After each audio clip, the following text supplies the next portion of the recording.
Thank you for your time today, Dr. Jabala. Let's get straight into the virus. So, how much do we know about this COVID-19 virus? We know that it's the same member of a larger family of these viruses known as coronaviruses. They actually exist everywhere. They spend a lot of their time with animals. So this is a third virus that has crossed. So we have SARS-1, MERS, and now SARS-2. We are beginning a completely uncharted journey with this virus. We don't understand a lot because the behavior is completely different. I was very surprised at the outbreak in China, the numbers of people that were infected in such a relatively small period of time. It's very unusual. This virus is much more aggressive and much more lethal. And for every virus, there is a certain level of lethality. There is a lethal dose. There is how much of this virus you need to have in your lungs before it kills you or before it makes you sick. With this virus, it's not very clear. It's actually very disturbing. There have been some interesting reports that they've had people who were sick and they were cured. They released them out of the hospital and then they got reinfected. The truth is very simple. The assays that we do every day to test this virus, they can only test a certain limit. And if the virus level goes below that threshold, you're not going to detect it, meaning you're going to release the patient and say you're healthy enough to leave. What I find alarming is we are releasing all these patients, telling them they are virus-free, and they go back to the community. Many people, including me, we start calling it a very mysterious, very cryptic virus because we don't understand it, and it doesn't seem to only attack the lungs. It seems to also attack the heart, and it seems also to attack the liver. There's so many unknowns about this COVID-19, and China, the Chinese government, is responsible for this lack of information. Do you think this is actually becoming an obstacle for developing a vaccine sooner? China is not forthcoming with a lot of this information. This information is coming in different bits and pieces, and I think there are some fantastic people around the world that are spending time dissecting that information and putting it together.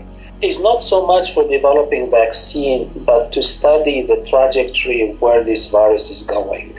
Right now, we're in the middle of a storm, and a vaccine is not going to help. Even if we have a vaccine today, it's not going to help. I think people don't realize that vaccines don't work for every individual that gets the vaccine. Vaccine is a preventative thing. Vaccine is really helping your immune system to kickstart. Your immune system is really what protecting you. The vaccine is just helping, pointing to the immune system where to go. The information that we're lacking from China is about one individual, patient zero. The case in Italy, the cases in Iran, we have few cases in the United States, especially on the west coast of America, where we can't link that fingerprint to the virus from Wuhan. So without that information of that patient zero in Wuhan, it's really, we are in a bad situation to understand where this virus is going. So that information will be really critical for us to understand the evolution of this virus. And that would really help us stop the spread, not to treat the virus, really stop the spread. So you're saying that the patient zero is the key to understand the nature of this virus and contain this virus? So, yes, patient zero is really critical to tell us what were these, what we call advantageous mutations. One time it can infect us, that's the transition. It means now this virus figured out that the virus has the key now to borrow, not just to borrow our engine, to borrow the whole body as an engine for the virus to spread.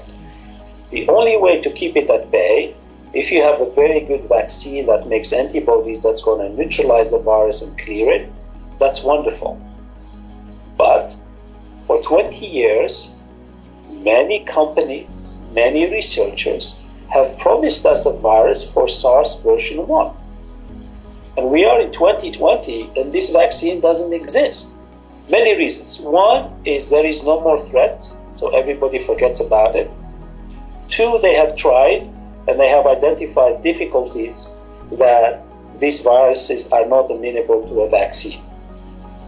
And because of that, they may need several years of research. The best comparison to that is the Ebola virus in Africa. The only reason we got a vaccine for Ebola is because Ebola decided to leave the continent of Africa and start infecting people in Europe and in America. So those people start getting worried about the Ebola spread on their own soil. And that was the push for government funding to get those vaccines done. Companies will not make vaccines if there is no one to buy it. They only make it when the government is under crisis. So the government can write the check and sign the check and hand over the money. But those governments have not seen a vaccine yet for SARS. And there hasn't been a push for it. Now, perhaps, they will try something, but I am not holding my breath.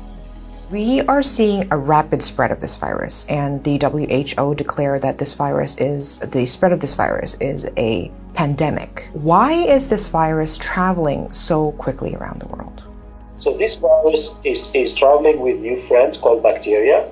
These bacteria love to live in confined environment like an airplane. They live on the hard surfaces, they live on the soft surfaces. We, as an unaware patients, we're going to sit on that seat on the plane, we're going to touch everything, we're going to read the magazine that 200 people read it before, and each time somebody touches the magazine, we leave some bacteria in there. And as soon as those people land in Italy, as an example, and get out of the airport, now they're going to spread this thing everywhere.